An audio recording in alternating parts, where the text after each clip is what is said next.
বলেন মাজার বাজার গৈরুল্লাহ দুর্গা দুর্গা গৈরুল্লাহ লা ইলাহা লা ইলাহা ইল্লাল্লাহ লা ইলাহা লা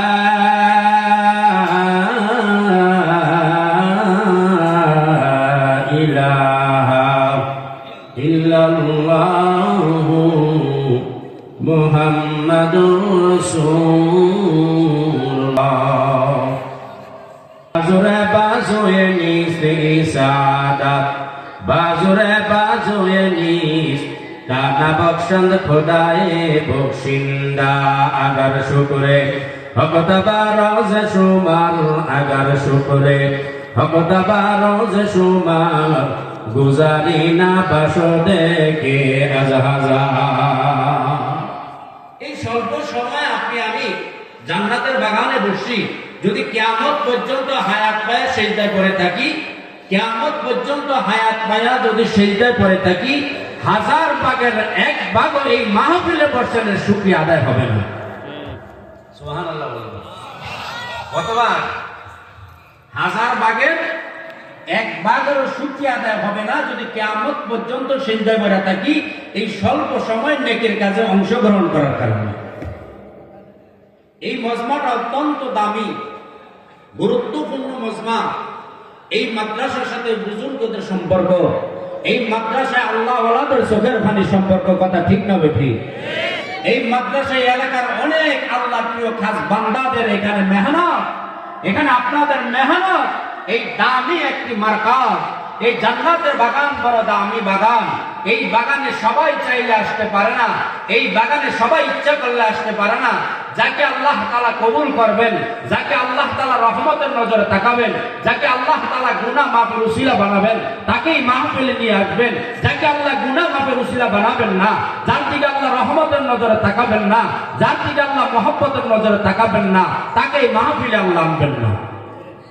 যারা আসছেন আল্লাহ পাক কতগুলা মহব্বত করে আপনাকে আমাকে আনছে, কন্যা সুবহানাল্লাহ। টাকা দিয়া কি নেকি কামাই করা যায়? কথা বলেন। যদি টাকা দিয়া নেকি অর্জন করা যাইতো, তাহলে এই সমাজে যারা টাকাওয়ালা আছে ওদের কারণে যারা গরিব মানুষ আছে কেউ একটা নেকি কামাই করতে পারত না। কথা বলেন ঠিক না বেটি? শক্তি দিয়ে কি নেকি অর্জন করা যায়? যদি শক্তি দিয়ে নেকি অর্জন করতে একজন বুড়া মানুষও মাহফিলে নেকি আদায় করতে পারতো না, সমস্ত যুবকরা বিরাবিরি করে শক্তি প্রদর্শন করে নেক কামাই করে লয়ে যেত। কথা বলেন না কেন? তাইলে নেকি কামাই করা টাকা দিয়েও সম্ভব না, ক্ষমতা দিয়ে সম্ভব। এজো আস্তে কোন গেলে ক্ষমতা দিয়ে টাকা কামাই নেকি কামাই করা সম্ভব। তাইলে যাদের ক্ষমতা আছে, যাদের ক্ষমতা ছিল, এদের কারণে যাদের ক্ষমতা ছিল না, চিন্তা করে দেখেন তো এরা নেকি কাম করতে পারতো? কথা বলে না। তাইলে ক্ষমতা দিয়েও নেক কাজ করা যায় না, নেকি আদায় করা যায় না, অর্জন করা যায় না। টাকা থাকলেও সম্ভব না, শক্তি থাকলেও সম্ভব না, একমাত্র আল্লাহ তাআলার রহমত। আল্লাহ তাআলার রহমত বিনে কেউ নেকি কামাই করতে পারে না, কথা ঠিক না বেটি? এই মাহফিল অত্যন্ত দামি মাহফিল, কোরআনের বাগান, জান্নাতের বাগান, অত্যন্ত দামি মাহফিল। লাবড়া বাবা এলাকার ভাইরা যারা দোকান পাড়ে ঘোরাফেরা করতেছেন, মাহফিলের নাম দিয়া ঘর থেকে বের হইছেন, সারাদিন দোকানে পরিশ্রম করছেন, বিভিন্ন ব্যবসা প্রতিষ্ঠানে পরিশ্রম করছেন, মাহফিলের নাম দিয়া যারা চায়ের আসলে বিভিন্ন দোকানের পাড়ে ঘুরতেছেন, এটা কিন্তু আপনাদের জন্য ঠিক হবে না। কি বলেন? আগামীকালকের পরে কি লাবড়া বাবার মাহফিল থাকবে? জোরে কর। এই মাহফিল আজকে আর আগামীকালকে পর্যন্ত চলবে। তবে আমি যে পবিত্র কালামুল্লাহ শরীফ থেকে একটা ছোট্ট সূরা থেকে 2খানা আয়াতে কারিমা তেলাওয়াত করছি, আমার সময় একেবারে স্বল্প, কথা অনেক বেশি, সময় অল্প। আল্লাহ তাআলা পবিত্র কালামুল্লাহ শরীফে বলেন, কদ আফলাহা মান যাক্কাহা। আল্লাহ বলেন ওই ব্যক্তি সফল কাম যে নিজের আত্মাটাকে শুদ্ধ করার জন্য চেষ্টা করছে, শুদ্ধ করছে, যে নিজের আত্মাটাকে ঠিক করছে। আত্মা মানে কি বলেন? কলব। বলেন আত্মার নাম কি? জোরে কর না। যার কলবটা ঠিক, দুনিয়ার জমিনে মানুষটা অনেক দামি। বলে কলব ঠিক করে কোথায়? বলে লাফাহারা মাদ্রাসায়। কথা বলে না? আরো জোরে কোন? কলব ঠিক করে কই? ইমানদার হয় কোথায়? মাদ্রাসা। এখান থেকে শিখে ঈমান আলা হয়, এখান থেকে শিখে আল্লাহ আলা হয়, এখান থেকে শিখে আল্লাহর প্রিয় বান্দা হয়, এখান থেকে শিখে হাজারো মানুষকে শিখায়। এই মানুষগুলা দুনিয়ার জমিনে সর্বোত্তম দামি মানুষ। আর এই জিনিসের সাথে যারা সম্পর্ক রাখবে এরাও দামি হয়ে যাবে। সুবহানাল্লাহ। আল্লাহ বলে কদ আফলাহা মান যাক্কাহা। আল্লাহ বলে ওই সমস্ত মানুষগুলো সফল কাম যারা আত্মাটারে ঠিক করে, কলবটারে ঠিক করে। এখন একদল মানুষ আছে বলে নামাজ রোজা কিছু লাগে না, আমার ঈমান ঠিক আছে। কয় কি কয় না? আচ্ছা তুমি যে ঈমান মাপবা, ঈমান মাপার তোমার মেশিন কি? এই কথা হয় না। ঈমান মাপার মেশিন হলো ইলম। বলেন ঈমান মাপার মেশিন কি? ইলম শিক্ষা দেয় স্কুলে না মাদ্রাসায়? আমার কথা বুঝা থাকলে একটু জোরে আওয়াজ দিবেন, কেউ জবান বন্ধ করে রাখবেন না। বলেন ঈমান শিক্ষা দেয় কোথায়? মাদ্রাসা না স্কুলে? আরো জোরে বলেন, পিছন থেকে আওয়াজ আসতে হবে। আপনার আমাদের সমাজে এমন কিছু ভাইরা আছে, আল্লাহর রাস্তায় আপনার ভাওদরা মাফসাই, কেউ কষ্ট নেবেন না, নিজের জন্য বলছি না। সামনে নির্বাচন আসতেছে কি আসতেছে না? কথা হয় না? দেখবেন টেলিভিশনে বড় বড় মুফতি সাহেবরা ফতোয়া দিতে থাকবে, আর একদল নামাজিওয়ালা মানুষ, মাথার ভিতরে টুপি, বুকের ভিতরে সুন্দর দাড়ি, মাত্র এশার নামাজ ওরা দোকানে গেছে, যায়া দেয় একজন হুজুরের বক্তব্য দিতেছে। হ্যাঁ কান দিয়া কয়, এই হুজুর কি আমার করতে বেশি বোঝে? আমাকে নেতার থেকে বেশি বোঝে? এইবার বলেন তো একটি ইমানদার না বেঈমান? জোরে কোন? এরা জিজ্ঞাসা করো, ভাই তুমি কেমনে বললা? বলে হ্যাঁ আমি হুজুরের থেকে বেশি বুঝি। এই যদি ঈমান মাপা যাইতো, থার্মোমিটার দিয়া যদি ঈমান মাপা যাইতো, তাইলে এই সমাজের সব সোরারাই ধরা খাইতো। কথা ঠিক না বেঠিক? কোন কথায় যে ঈমান চলে যায়, কোন কথার কারণে ঈমান বরবাদ হয়ে যায়, নেকামল শেষ হয়ে যায়, একটু টেরো হয় না। যদি ঈমান মাপার মেশিন থাকতো, শরীরে জ্বর উঠলে থার্মোমিটার লাগায় কয় জিহ্বার তলে আর হাতলে তলে। কোথায় লাগায় বলেন? জিহ্বার তলে। এরপরে একটা জাকি দিয়ে দেখে কয় 103 জ্বর। ভাই বুঝলে কেমনে? কয় এটার ভিতরে একটা পারাত আছে, এটা লাগার সাথে সাথে জ্বরের কন্ডিশনটা উপরে বাইরে ওঠে। এইবার যদি আপনার আমার সমাজের ভিতরে, কারণ ঈমান মাপার মেশিন থাকতো, এ আগে দইরা যায় ইমাম সাহেবের বগলে তলে ঢুকাই কত ইমাম সাহেবের নামাজ পড়ান দেখি আপনার ঈমান কত আছে। কথা কন না করে? দোকানদারে যাই কোনো কথা নেই, আগে থার্মোমিটার বকলে তলে দিয়া বলে ঈমান মাইপ লই, তুমি কয় নাম্বার ঈমানদার? তোমার কি 1 নাম্বার ঈমানদার না 103 নাম্বার ঈমানদার? কথা কন না করে? আমাদের দেশে ঈমান বেচা কিনে হয়। বলেন ঈমান কি হয়? নির্বাচন আসলে ঈমান বেচে কেমনে দেখেন? বলবো না রাগ করতেছেন? দোকানদারে যায় দেখে নেতা একজন আইছে, আয়া দিয়ে অনেকগুলা মুরুব্বিরা বসে রয়েছে, সালাম দিয়া কয় কেমন আছেন? কয় ভালো। কয় কেউ চাটা খাইছেন আর কথা কয় না। একদল মানুষ আছে নির্বাচনের আগে, আবার রাগ করেন না, দোকানদারে এমনি খেয়ে বই থাকে, কোনো কাম নাই, বলে যাই দেখবি একটা চার ভাত খাওয়া যাবে। কথা বল না রে? আল্লাহ বলে কদ আফলাহা মান যাক্কাহা। ওই ব্যক্তি সফল কাম যে কলবটারে কি করছে? কোন না ঠিক করছে? জোরে কোন? ঠিক করছে। যার কলবটা ভালো ওই ব্যক্তি সফল কাম। একদল দোকানদারে বসে রয়েছে, নেতা একজনে সালাম দিয়ে কয় এই আপনারা কেউ কি কিছু খাইছেন? চুপ করে বসে রয়েছে। একদল মানুষ চালাক নেই এরকম কথা বল না, চা একটা খাই আসতে করে মুখটা উচ্চে বলেছে। নেতা এসে এই সবার রং চা দেন। কি চা দেন? আসতে কোন করে দেন? ইমান কেমনে বেঁচে কিনি হয়? রং চা খাওয়ার পরে কয় চাচা ভোটটা দিবেন কারে? আমদানি দিয়ে লাগলো কারে দিব? এখন খাইছে কি চা? একটু করে আরেকজন নেতা আইছে, আয়া কয় আসসালামু আলাইকুম, কেমন আছেন? ভালো আছি। কয় চাটা খাইছেন? একটু আগে চা খাইছে। কোনো কথা নাই, এই সবার দুধ চা দাও। রং চাতে কি চা আইছে? আরে আসতে কোন গেলে?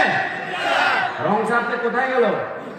দুধ চা খাওয়া টাওয়ার পরে এখন কয় ভোটটা কারে দিবেন? হাই রে, এত যখন রং চা খাইছে এরাই কইছি না ভোটটা এবার আমদানি দিয়ে না। ব্যস্ত কার কাছে? ভোট কয়টা? এই মানুষের ভোট কয়টা? ভোট আপনার পবিত্র আমানত। এই জন্য তো বলছি ওই মুসল্লি যারা খাইতো, যদি ঈমান না থার্মোমিটার থাকতো তাহলে মুসল্লির দোকানে তারা না, যাই জানলে মাত্র আমরা তার ইমানটা সেভাবে মাইপা দেখতাম। নির্বাচনের আগে ইমাম চোর দেখা যায় কি যায় না? এখনই দেখবেন ইমাম চোররা ঘুরতেছে। ভোট কয়টা? রিক চালাইছে 2 জায়গায়। ধরে কান হে আয়া মাদ্রাসা মসজিদের হুজুর ভুল করে। হ্যাঁ হুজুর এমনি দাঁড়াইলেন তো, হুজুর এমনি বললেন কে? আবার রাগ করতেছেন।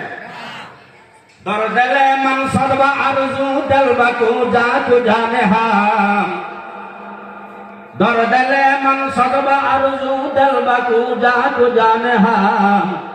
তনহামা দাগ দাগ সোদা কুম্বা কো যা তো জানে হাম। তনহামা দাগ দাগ সোদা কুম্বা কো যা তো জানে হাম। আমার সারা শরীরে কত মলম লাগাবো কত? কথা বল না কেন? আমাদের সারা শরীরের ইমানের কি জোরে কর না, মলম লাগাবো কত? এই মলম দেওয়ার জন্য এই মাহফিল ওলামায়ে কেরাম কোরআন হাদিসের বয়ান করতেছে আপনার ইমানের ক্ষতগুলো ভালো হওয়ার জন্য। বেচে কয় জায়গায় ভোট? আরেকজন আইছে, আসসালামু আলাইকুম, আপনারা কেমন আছেন? খাইছে আগে লঙ্কা, এরপরে খাইছে কি বিস্কুট, বাড়ছে না কমছে? এরপরে সবাইকে কফি দাও, কি দাও? এতক্ষণ খাইছে কি? আর আগে খাইছে কি? রংসা, একটা রংসা একটা পান। এরপরে দ্বিতীয় নম্বর আইছে নেতা, এর ভোট কয়টা? জোরে কর। মুসলমানের ওয়াদা, জোরে কর। ওয়াদা খেলাপ করে কি? জোরে কয় না, ওয়াদা খেলাপ করে কি? কবিরা গুনাহ। আরে কথা বলেন না কেন? ওয়াদা একটা দিছে রংসা খাইয়া। ভোট কয়টা মানুষের? এরপরে খাইছে দুধ চা, র্যাঙ্ক বাড়ছে না কমছে? এরপরে আইছে 3 নাম্বার র্যাঙ্ক হলো এই কফি দে। এবার সবাই খাইছে রে। এবারে দাদা ভোটটা কারে দিবেন? আপনারা না দিয়ে আর কারে দেব? আপনারা না দিয়ে জোরে পান না? তাহলে ভোট কয় জায়গায় ব্যস্ত? মাত্র একটা চা, একটা রংসা, একটা দুধ চা, একটা কফি। ভোট একটা বেচা লাইলো 3 জনের কাছে। এখন কয়জনের দিবেন ভোট? কথা বলেন না, আপনি তো হারে ভোটই দিতেন না। কথা কয় ঠিক না বেঠি? দরদলে মান সদবা আরজু দিলবা কো যা তু জানে হাম। তনহামা দাগ দাগ সোদা কুম্বা কো যা তু জানে হাম। এই জন্য লাবড়াভাড়া মাদ্রাসার মতো সারা দুনিয়াতে যত মাদ্রাসা আছে সব মাদ্রাসায় আপনাদেরকে ধইরা আইনা মাইকিং কইরা বসাইয়া এরপরে ইমানের যেই যেই জায়গায় ক্ষত আছে সেখানে মলম লাগানোর ব্যবস্থা করতেছে। না রাগ করলেন? কিসের মলম? কোরআন হাদিসের মলম। যেখানে লাগবে সেখানে সুস্থ হবে। আল্লাহ পাক রব্বুল আলামিন বলেন কদ আফলাহা মান যাক্কাহা। ওই মানুষটা সফল কাম, ওই মানুষটা কল্যাণকামী যে নিজের নফসটারে ঠিক করছে, কলবটারে ঠিক করছে। বাবা যে কলবকে ঠিক করছে দুনিয়ার জমিনে সে সবচাইতে দামি হইছে, পরকালও দামি হবে। কথা ঠিক না বেটি? আল্লাহ বলে ওয়াকাদ খাবা মান দাসাহা। আর 2 নাম্বার হইলো যে কলবটারে ঠিক করবে না, কোরআন হাদিসের বয়ান শুনবে না, মসজিদ মাদ্রাসার সাথে সম্পর্ক রাখবে না, ওলামায়ে কেরামকে মহব্বত করবে না। কলব কেমনে ঠিক হবে? বলে সোহবতে সব লে তোরা সালে কোনাদ, সোহবতে সব লে তোরা তাকে কোনাদ, সোহবতে তলে তোরা তলে কোনাদ। আই বেরাদার দুর্বাসা জিয়ারে বদ, আই বেরাদার দুর্বাসা জিয়ারে বদ, ইয়ারে বদ বদ পরবুয়াদ আজমারে বদ। সোহবত এমন এক দামি জিনিস, বলেন সোহবত এমন এক দামি জিনিস, একটা গুনাহগার মানুষকে মুহূর্তের ভিতরে আল্লাহ ওয়ালা বানায়। কথা কোন ঠিক না বেটি? আর সোহবত এমন এক দামি জিনিস, মুহূর্তের ভিতরে মানুষের অন্তরকে পরিবর্তন করে কে? আরো জোরে বলেন। এই কলবের মালিক কে? দুনিয়ার কোন মানুষ না, দুনিয়ার কোন পীরের ক্ষমতা নাই কলব ঠিক করার, না নবীর ক্ষমতা আছে? কলব ঠিক করার মালিক কে? জোরে কর। মাধ্যম হলো দুনিয়ার জমিনে আল্লাহ তাআলা মাধ্যম রাখছে কোরআন এবং হাদিস দিয়ে ওলামায়ে কেরামের সাথে সম্পর্ক রাখবেন, মসজিদ মাদ্রাসার সাথে সম্পর্ক রাখবেন, ভালো মানুষের সাথে সম্পর্ক রাখবেন, আপনার কলবটা সুন্দর আস্তে আস্তে আস্তে আস্তে করে সুস্থ হয়ে যাবে। এই সুস্থ করার জন্যই মাদ্রাসার মাহফিল, সুস্থ করার জন্যই এত মেহনত, এত কষ্ট করে বসছেন। এই দুনিয়ার ফায়দা আখিরাতের ফায়দা, কন্যা সোহা। দুনিয়ার জমিনে কলবকে ঠিক করলে অনেক দামি হওয়া যায়, আবার কলবকে ঠিক না করলেও দুনিয়ার জমিনে বেজ্জতি হওয়া লাগে। কথা বলেন ঠিক না বেটি? একটা মানুষ যদি রিক্সাও চালায়, তার চেহারার দিকে তাকাইলে বোঝা যায় লোকটা আল্লাহওয়ালা। কথা ঠিক না বেটি? চেহারার দিকে তাকাইলে বোঝা যায় যে লোকটা জোরে কর। এরকম লোক আপনার লাভরা আছে না? নাই? দেখতে শুনতে তেমন কিছু না, কিন্তু চেহারাটা এত সুন্দর। এই গত 2 দিন আগে এই যে সাইনবোর্ড মাদ্রাসায় আল্লামা শফিকুল ইসলাম সাহেব দামাত বারকাতুহু অসুস্থ, কাউকে চিনে না। বর্তমান কৃষক হুজুর আমরা এই গত 2 দিন আগে আপনার বৃহস্পতিবার দিন হুজুরকে দেখতে গেছি, কিন্তু হুজুর কাউকে চিনে না। জিজ্ঞাসা করে আপনার নাম কি? আমাদের বর্তমান হুজুর বলতেছে আমি রেজাউল করিম। বলে আপনার গোলামেন কয়জন? আমার 6 জন। মাশাআল্লাহ করে জড়ায় করছে, এরপরে আর কিছু বোঝেন না, কিন্তু চেহারাটা এত সুন্দর, শরীরটা একেবারে জীর্ণ শীর্ণ, চেহারাটার ভিতরে মনে হয় যেন আল্লাহ পাকের স্পেশাল নূরের আলো। আল্লাহর বান্দারা, কলবটা যদি ঠিক করতে পারো, আল্লাহর ফজল করমে তোমার দেহের ভিতর থেকে আল্লাহ তাআলা এমন নূর বার করে দিবে, যে নূরের আলোতে তামাম পৃথিবীটা আলোকিত হইয়া যাইবে।